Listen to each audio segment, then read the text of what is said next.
We all love a rags to riches story, don't we? The more dramatic it is, the better it sounds to the ear. And the best part is that history is replete with such tales. We begin with the first slave to become a social influencer, Ziryab. Yes, you heard right, an influencer.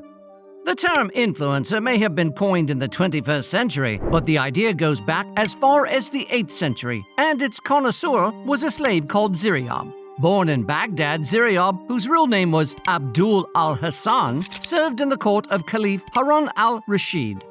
He was an extremely talented musician whose mastery of a wide variety of instruments brought him to the Caliph's attention. So, one fine evening, the Caliph called him and made a request that Ziryab found interesting. "Play me a song that would help me relax, for my soul is troubled," the Caliph requested.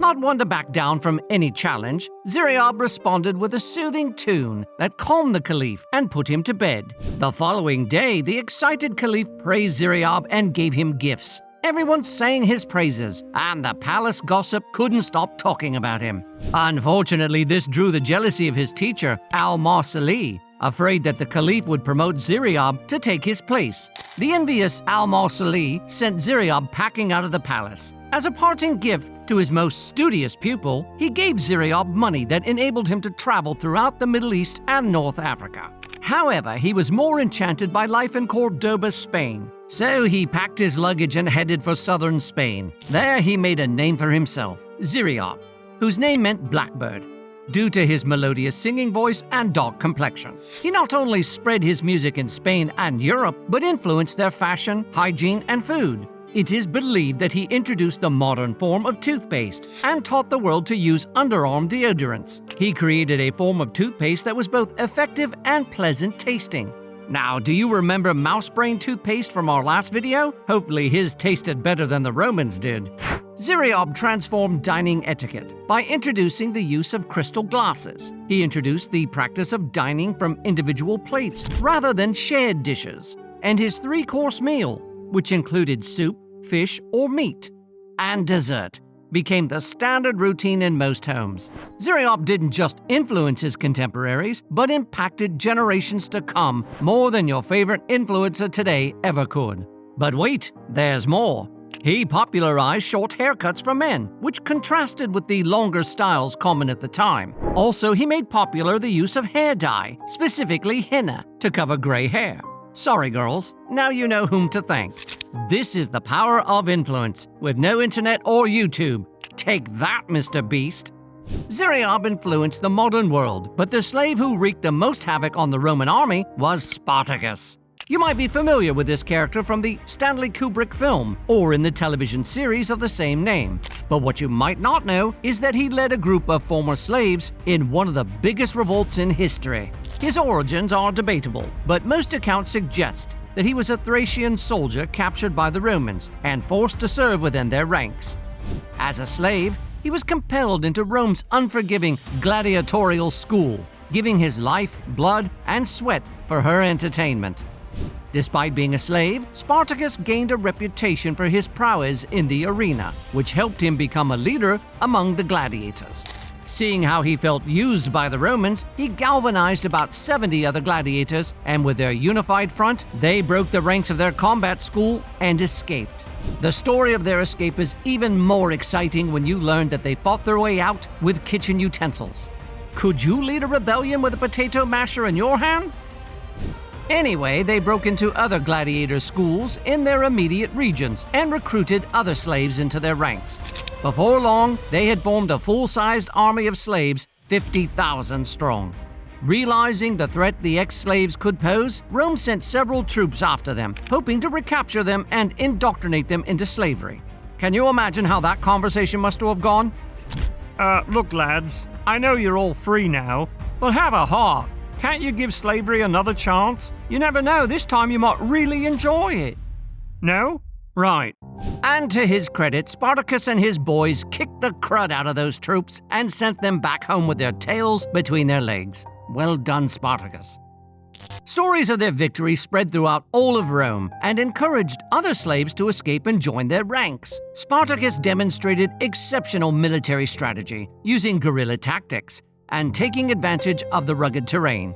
Before long, Their numbers had reached 70,000 troops, with Spartacus at the helm of affairs. Spartacus made multiple attempts to escape Italy, understanding that a prolonged conflict with Rome would definitely be unsustainable for his forces. But the most interesting aspect of the slave revolt was the participation of women in it.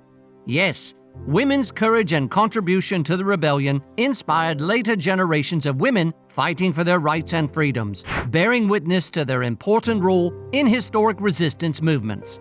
Women actively participated in the rebellion, not only in supporting roles but also in combat. They fought alongside men, contributing to the defense of their camps and in battles against Roman forces. Women provided emotional and spiritual support to the rebels. They helped maintain morale during difficult times and played a key role in building a sense of community and common purpose in the rebel camp.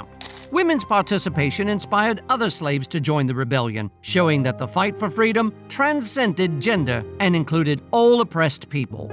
Women's participation highlighted widespread resistance to the brutal conditions of slavery, emphasizing that the desire for freedom was shared by all enslaved people regardless of gender.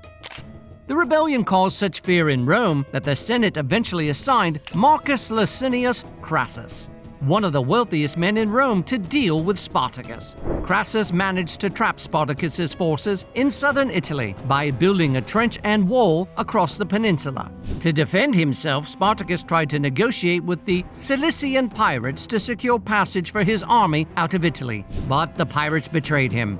Like all great stories, Spartacus and his troops were finally routed in 71 BC by the Roman army.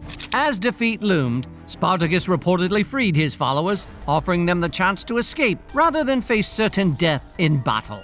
However, he didn't go down without a fight, proving that even the weakest of men under strong leadership can go toe-to-toe with the biggest and most formidable army. And the lowest of men, with the right opportunities, can become a fabled storyteller, just like Aesop. Now, many of us grew up reading short stories involving regular animals that had a moral lesson at the end. I vividly remember The Wolf and the Crane, The Frogs and the Ox, and my all-time favorite, Belling the Cat. Now, while you might know the author of these stories, what you may not know is the fact is that he was a slave. Born in ancient Greece around 620 BC, Aesop developed some of the most widely known universal stories. Now, much of Aesop's stories appear to be fictional, much like his fables. But when last did you listen to an exciting fictional tale? According to a book supposedly detailing his life story, Aesop was a slave with unsightly looks that could scare ghosts. The name Aesop is thought to derive from the Greek word Ethiop, suggesting he might have been of African descent. To worsen his plight, Aesop had a speech impairment that hindered his communications, making him the butt of all jokes. However, his encounter with the priestess of Isis, the goddess of healing and magic, changed his life forever. Though he was always mocked and ridiculed, the storyteller didn't let it get to him. Rather, he showed kindness to the priestess. The priestess blessed Aesop with fluent speech and the ability to tell stories in a way that enchanted his listeners. Soon, Aesop's gift brought him before the high and mighty, and he took full advantage.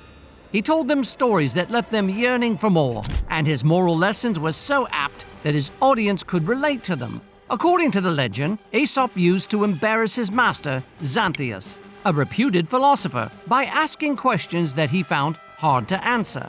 As if humiliating his master wasn't enough, Aesop reportedly used his newfound talent and wisdom to sleep with his master's wife. We're not told what happened to him afterward, or if his master ever found out. Now, it isn't clear why Aesop would embarrass his master. Some scholars think his master treated him badly, while others think he was just being mischievous. But what do you think? Let's vote on this, shall we? Hit the like button if you think his master was overbearing, and comment if you think he was just being mischievous. Don't miss the chance to be part of history. Right, back to the video. Aesop's breakthrough came when the citizens of Samos, his hometown, received a vision, but they couldn't find anyone to interpret it. When the issue was brought to Aesop, he solved it in a heartbeat. Happy with how he had used his gift to help them, the citizens of Samos freed the famed storyteller from slavery and allowed him to travel the Greek states, telling tales that both excited and educated his listeners. While Aesop toured Greece, one slave who was using her wisdom and guile to subtly rule the Roman Empire was Caenis. Her rags to riches story is as inspiring as Neil Armstrong's first step on the moon. Sorry, conspiracy theorists, but the moon landing is factual. Or was it? I think there's a future video in that story. But I digress.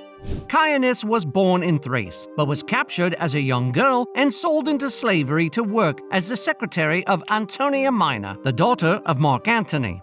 Though she was well educated and could read and write both Greek and Latin, her secret weapon was her memory.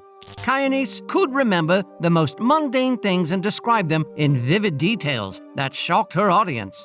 With this gift, she helped her lover, Vespasian, navigate the power politics of Rome, where he rose from second son to become emperor. However, she didn't stop there.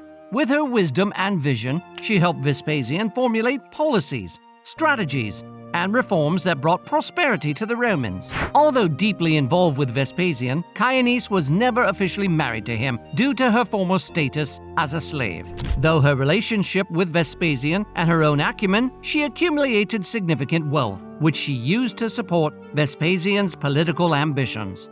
She was more than a mistress. She was a confidant and an advisor to Vespasian, sharing in his ambitions and strategies. She managed Vespasian's finances and was so adept that it helped secure his position and eventual rise to emperor, showcasing her economic savvy.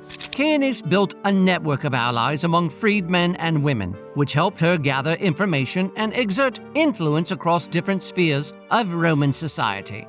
Also, she is thought to have engaged in acts of philanthropy anonymously, supporting various causes without seeking recognition. Despite her influence, she maintained a discreet and modest public profile, avoiding the envy and animosity of Rome's elite. Though she had no direct power over the citizens, her impact could be felt. When she finally passed away, Vespasian financed a memorial celebrating her life and achievements in making Rome one of the greatest powers of the ancient world. No wonder Vespasian was one of the finest emperors to rule Rome. Right then, let's take a break from the politics, shall we? Let me regale you with an exciting Cinderella story with a dramatic twist from the 6th century. The story of Rhodopis details a slave girl who became rich by marrying the king of Egypt. Rhodopis, a girl born in the ancient Greek region of Thrace, was captured when raiders stormed her home and sold her into slavery in ancient Egypt. One day, as she took her bath in the open, an eagle swooped in and carried off one of her sandals. The wily eagle then flew over the palace of the king and dropped the sandal in his lap as he was administering justice in his court.